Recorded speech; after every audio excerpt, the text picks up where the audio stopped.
Hi, this is Mac Thornberry, and this is another edition of our video mailbox where I take some of the letters or emails or Facebook postings that you send me and provide some answers here for everyone to hear.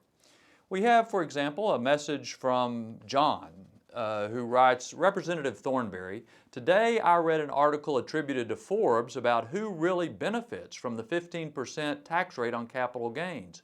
I was appalled. I can't understand why the Republican Party leadership can support an obvious play to pander to very, very small percentage of the population. And he goes on. I appreciate the question, John. As a matter of fact, there's lots of statistics and charges being thrown around on our tax code these days, and it's clear that over the next year, with the election coming up, that there's going to be a lot more discussion about who really pays what. I've talked to my staff in the coming weeks and months about ever so often putting up on our website a tax fact based on the actual numbers that the IRS has accumulated.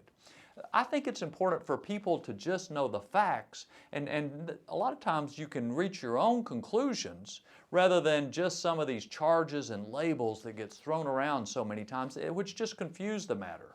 For example, on this capital gains issue, my understanding is that a lot of this data on capital gains only went up till 2007. That's what has been released so far. And if you think about the economy, we didn't really get into a recession until 2008 and 9. So the way this data looks is that a lot of people are making a lot of capital gains and benefiting from that tax rate. Of course, if we went to 2008, it wouldn't look nearly so rosy. So it depends on the time frame you're looking at and the full set of data. I think it's important for people to know the facts. This is just one example of that. If we're going to have a simpler, fair tax code in the system like in the future, like I think we should, then it's important to know where we stand. So look for those tax facts. I hope they'll be helpful for you. I also got an email from Mark in Amarillo who says, I oppose cutting aircraft carriers from 11 to 10 and Navy wings from 10 to 9.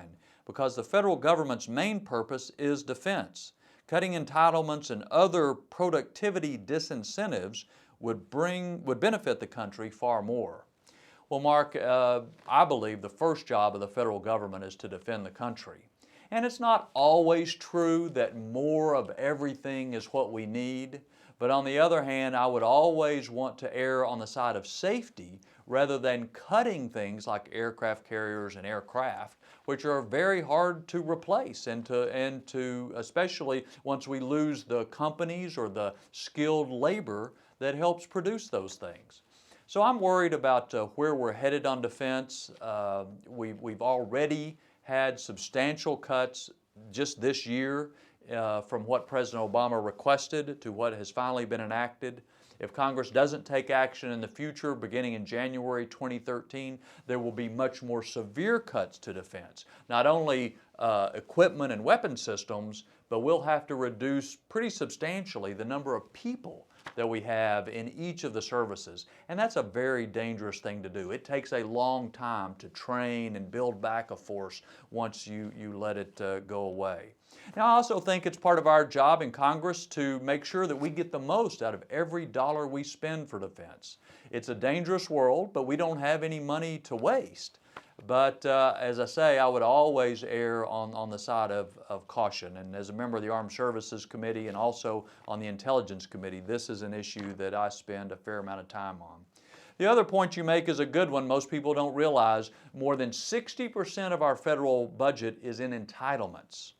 Less than 20% of our budget today is defense. It used to be more than half our budget was defense. Now it's less than 20%. But if we're really going to deal with the budget, we're going to have to be serious about entitlements. And that is a goal that I'll continue to work for. Thanks again for sending in your letters, your emails. Please keep them coming, and we'll look forward to seeing you again on another edition of the Video Mailbox.